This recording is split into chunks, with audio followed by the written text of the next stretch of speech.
There was a man who had a text message saved in his drafts for 3 years. Just 4 words and a name. I miss you, Dad. He typed it one night after too much wine, then decided it was too simple, not enough. He'd send something better later. He never did. His father died on a Tuesday in March. The man found out in a meeting. His phone lit up, his sister's name.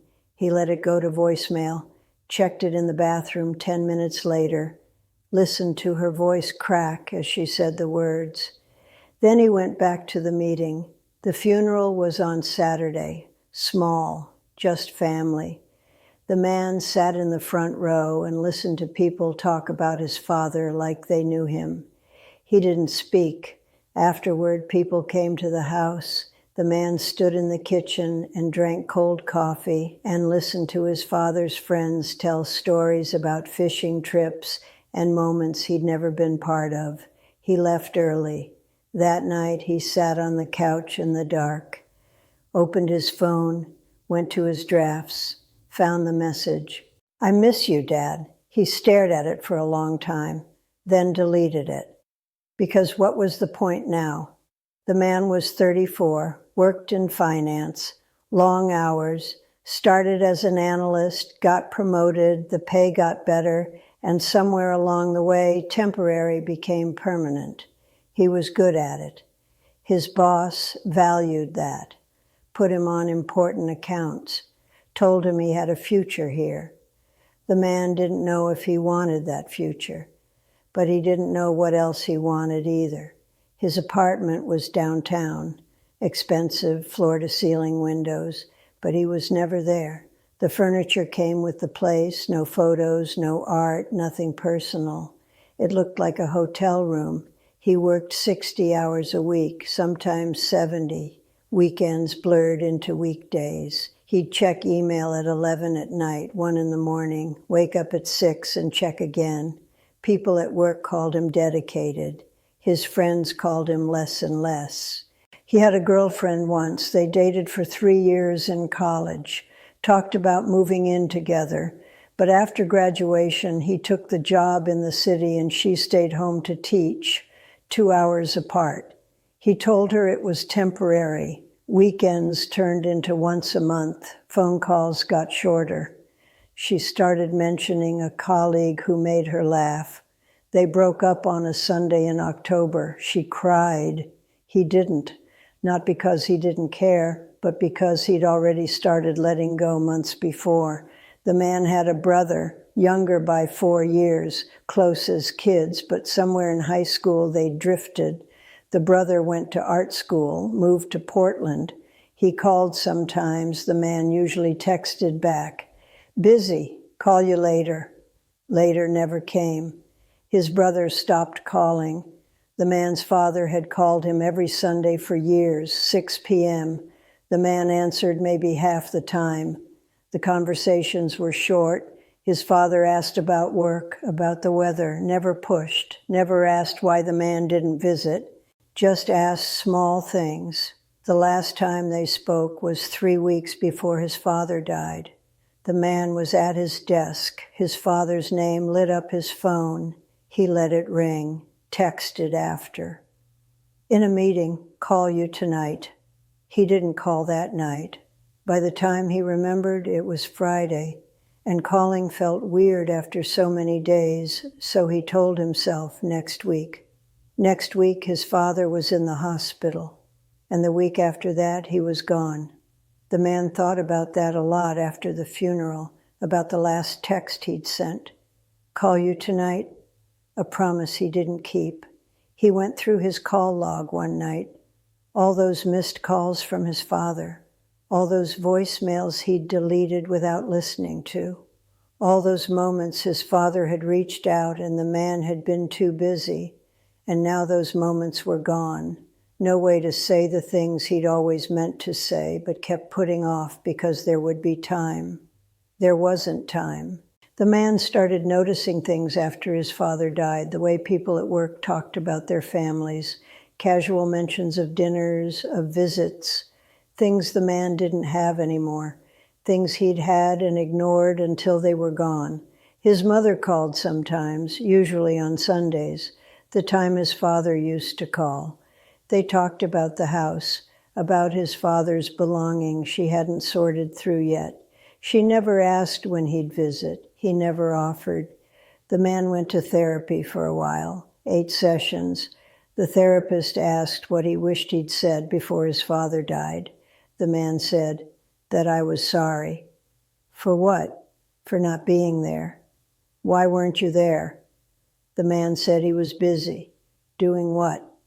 The man didn't have a good answer. Working, building a career, trying to prove something to someone, maybe himself, maybe his father. He wasn't sure anymore. The man stopped going to therapy after that. Talking didn't bring his father back. Didn't change the fact that the man had spent years avoiding him, not because he didn't love him, but because love felt complicated and work felt simple. The man found a box in his closet one day, old things from college, a birthday card his father had sent him. The handwriting was shaky. The message was short. Proud of you. Love, Dad. The man didn't remember getting it. His father was just proud, for no reason except that the man was his son. The man sat on his bedroom floor with the card in his hands and cried for the first time since the funeral. Loud, ugly crying. He cried because his father was gone, and because his father had been gone for years in a way, because the man had let him be, had kept him at arm's length, had convinced himself there would be time later, but later ran out. The man started calling his mother every Sunday, same time his father used to call him, 6 p.m. They talked about small things, but sometimes they talked about his father. His mother said she missed him. The man said he did too, but he also knew he'd been missing his father long before he died, had been missing him for years while his father was still alive, still reaching out, still trying. The man thought about quitting his job late at night when he couldn't sleep. He'd imagine what it would be like to just walk away, to do something that mattered, but he didn't know what that would be. So he stayed. But something had changed. The promotions didn't excite him. The bonuses felt empty because he'd realized something. None of this was going with him. When he died, all that would matter was the people he loved and whether he'd told them, whether he'd been there, and he hadn't. The man's brother called on a random Thursday in June. The man almost didn't answer, but something made him pick up. His brother's voice was careful. I think about Dad a lot. The man said, me too. I wish I'd called him more. The man felt something crack in his chest. Yeah, me too. They talked for an hour about their father, about things they regretted, about how they'd both been so focused on their own lives they'd forgotten to be brothers. The man said he was sorry. His brother said he was too. They promised to do better. The man went home for Thanksgiving that year, first time in 4 years. His mother cried when he told her. His brother was there too. They talked about his father, shared stories. His mother showed them old photos. The man saw pictures of himself as a kid, his father's hand on his shoulder, both of them smiling. He didn't remember most of those moments, but his father had been there, had shown up, had made time. That night, the man sat with his mother in the living room. She said, your father talked about you all the time. He was so proud of you. I know you were busy, but he never stopped hoping you'd call. The man looked at his hands. I'm sorry, he said. His mother took his hand. I know. The man stayed an extra day, helped his mother with things around the house, small things his father used to do.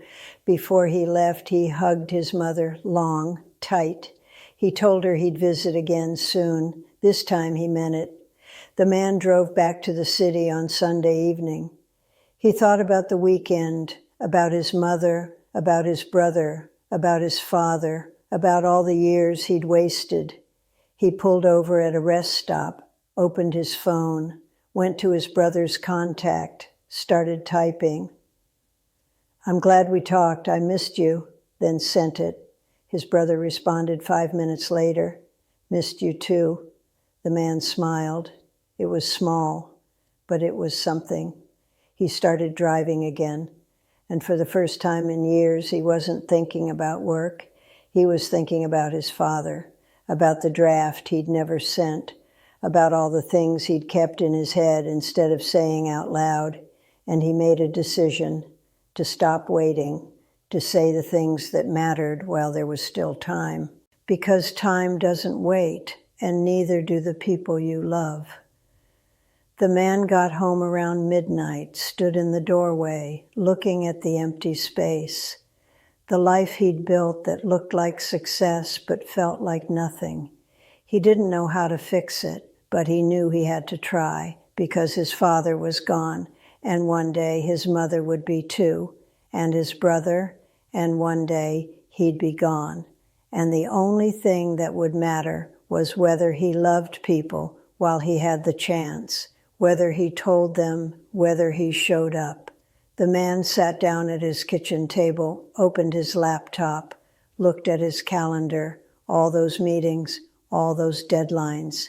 He started deleting, not everything, but some things, made space for calls, for visits, for moments that couldn't be rescheduled. He didn't know if it would be enough, but it was a start, because some messages can't be sent later.